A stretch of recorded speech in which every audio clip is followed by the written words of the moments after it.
Rain, rain, go away.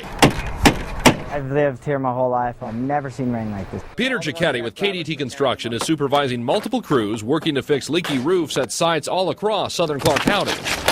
It's just pushed our schedule back.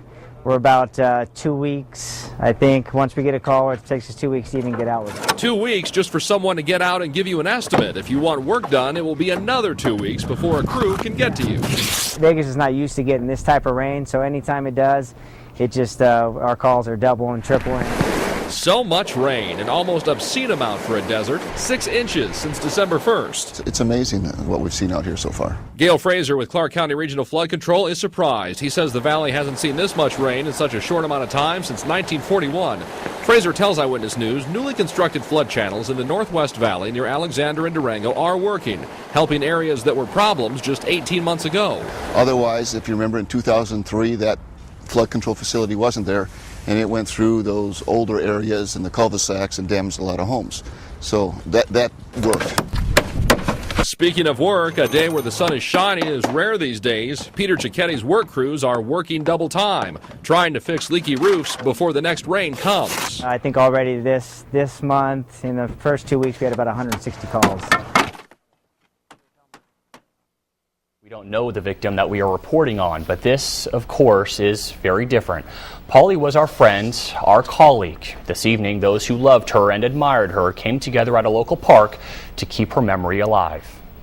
Thy kingdom come, thy will be done, on earth as it is in heaven. Give us this day our daily bread. Under the darkness of night, they stand collected as one, remembering and celebrating Polly's life. She has touched my life as well as thousands of people's lives here in Las Vegas. Nearly 50 friends with candles tightly clutched in their hands, adults, children. They close their eyes, reminiscing about the friend, the mother, the journalist Polly used to be. I actually met her in a parking lot. I went up to her and I said, I just want to tell you that you're doing a great job on the TV. And I was touched all the time by her happy spirit and her smile and the way she was always so down to earth. Even those who are seemingly too young to understand are drawn to tears. Polly leaves behind 5-year-old Gabriella and 8-year-old Sabrina, not just her daughters, but her 2 best friends. She's a really good mother. I highly respect her. She has so much love, and those girls, it just shines right through. They're the happiest, sweetest girls, and they're always hugging you, and they're so genuine, and they got that from their mother.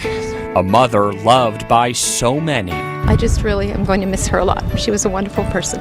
As their flames dance in the evening wind, they console each other with heartfelt hugs, struggling to find reason in this sudden tragedy.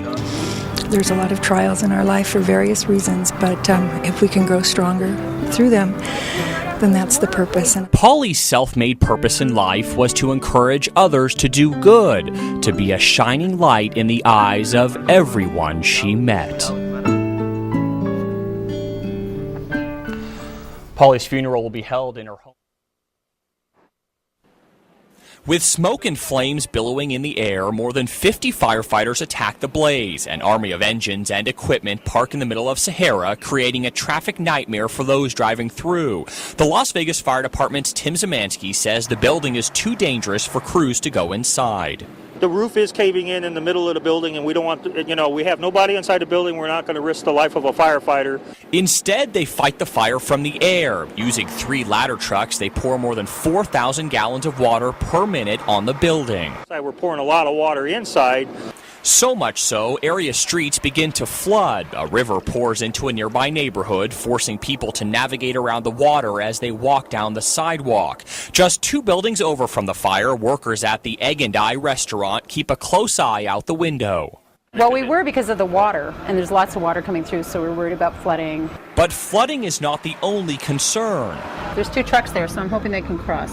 With traffic outside at a virtual standstill, Jane Post and the other employees are concerned customers won't be able to get here for dinner. Yeah, they had that closed off earlier, but it's open now. Most of the fire was fully extinguished in less than an hour, but smoke, water, and traffic filled the area well into the evening. Fire crews will likely be putting out hotspots throughout the night.